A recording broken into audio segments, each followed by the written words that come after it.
Good morning students. Start करेंगे आज का टॉपिक। और आज का टॉपिक हमारा principle of inheritance and variation का पार्ट 3 है। मैंने आपको पहले भी बताया था कि इस चैप्टर से बहुत सारे क्वेश्चन आए हैं, क्योंकि ये बड़ा चैप्टर है तो 2 पार्ट मैं इसमें डाल चुकी हूँ। अगर आपने वो क्वेश्चंस नहीं किए हैं तो आप उनको कर सकते हैं। उसके बाद ये लास्ट पार्ट यानी 3rd पार्ट है। सो स्टार्ट करते हैं आज के क्वेश्चंस। फर्स्ट क्वेश्चन से। फर्स्ट क्वेश्चन है, which of the following most appropriately describes haemophilia.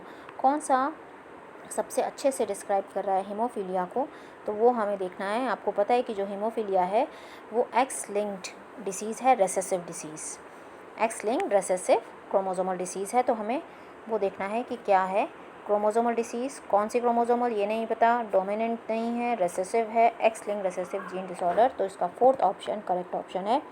ये नीट के 2016 में जो फर्स्ट पेपर हुआ था उसमें आया था, तो इसका 4th ऑप्शन करेक्ट हो गया। Next question, select the incorrect statement with regard to haemophilia. तो हीमोफीलिया जो है वो हमें पता है रेसेसिव है और एक्स लिंक के ऊपर होता है। तो इसके ऑप्शन हम देख लेते हैं। नीट 2013 में आया है। It is a dominant disease, नहीं। तो इसका फर्स्ट ऑप्शन ही करेक्ट हो गया, मतलब ये इनकरेक्ट है। A single protein involve in clotting of blood is affected, सही है, क्योंकि जिसको हम बोलते हैं कैस्केड ऑफ प्रोटीन इफेक्टेड होता है, जिससे क्लॉटिंग नहीं हो पाती और कट लगने से ब्लड फ्लो करना स्टार्ट कर देता है। सेक्स लिंक डिसीज़ है, ठीक है। It is a recessive disease, ठीक है। तो ये नीट के 2013 में आया है। इसका फर्स्ट ऑप्शन ही इनकरेक्ट है। Next question, if both are parents are carrier for thalassaemia which is an autosomal. देखिए थैलेसीमिया जो है ऑटोसोमल रेसेसिव डिसऑर्डर है और बोथ पेरेंट कैरियर हैं, तो चांसेस क्या हैं कि उसका बच्चा इफेक्टेड होगा, ये देखने के लिए अगर हम एक क्रॉस बना लें, टी हेट्रोजाइगस पेरेंट ले लें, क्योंकि कैरियर हैं, तो फिर से वही गैमीट्स बना लेते हैं हम, ठीक है। अब इनको क्रॉस कराते हैं, capital T T, capital T small T, capital T small T and small T small T. Recessive disorder है, मीन्स 25% इफेक्टेड हो गए, ये 50% कैरियर हो गए और 25% नॉर्मल।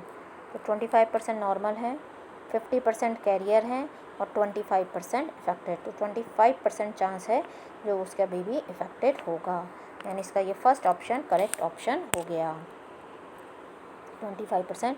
तो ये नीट 2013 का क्वेश्चन है। Next question, which one is incorrect statement with regard to the importance of pedigree analysis.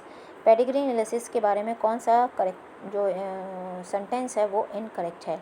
It confirms the DNA is a carrier of genetic information, ये तो कन्फर्म नहीं करता है। दूसरा, पहले हम और भी पढ़ लेते हैं। It help to understand whether the trait in question is dominant recessive, ठीक है। Trait is link to one of the autosome, ठीक है। It help to trace the inheritance of a specific trait, ठीक है। तो ये कर्नाटका में नीट 2013 में आया है, तो इसका फर्स्ट ऑप्शन जो है वो करेक्ट हो गया, ठीक है। Next question, Down syndrome in human is due to. Down syndrome ये आप याद रखिए, DKT, इससे याद रखिए तीनों जो क्रोमोसोमल डिसऑर्डर्स हैं। D for down syndrome, K for Klinefelter, T for Turner. तो D में ऑटोसोम की ट्राइसोमी होती है, K में भी बढ़ते हैं, T में कम होते हैं। तो यहाँ पर 21st क्रोमोसोम की ट्राइसोमी होती है, यहाँ पर XXY होता है, यहाँ XO यानी कम हो रहा है। तो D के बाद K आता है, K के बाद T। तो ऐसे याद रखो, पहले वाले दोनों में बढ़ रहे हैं और लास्ट वाले में कम हो रहे हैं।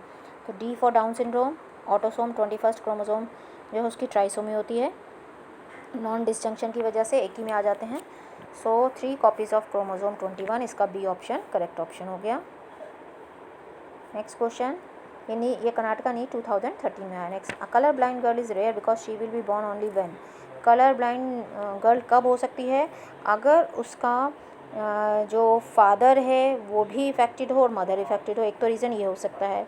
दूसरा ये हो सकता है कि मदर कैरियर हो और फादर इफेक्टेड हो, तब आ सकती है, ठीक है। तो अब इसमें हम ऑप्शन देख लेते हैं। ऑप्शन क्या है, her mother and maternal grand father वो कलर ब्लाइंड। मदर तो है ही, फिर ठीक है, इसमें कोई ऐसे तो कोई फ़र्क नहीं पड़ा, फादर के बारे में बताया नहीं। Her father and maternal grand father were colour blind, father भी है और मैटरनल ग्रैंड फादर भी है। तो मैटरनल ग्रैंड फादर है, मीन्स जो मदर होगी वो कैरियर होगी, सो फादर भी कलर ब्लाइंड है। तो ये चांसेस हैं इसके कि यहाँ पर वो कलर ब्लाइंड हो सकती है, क्योंकि फादर भी इफेक्टेड है और मैटरनल ग्रैंड फादर है। इसका मतलब है कि एक्स क्रोमोसोम इफेक्टेड है और एक्स क्रोमोसोम मदर में आएगा, मदर कैरियर होगी, तो ये इफेक्टेड होगी।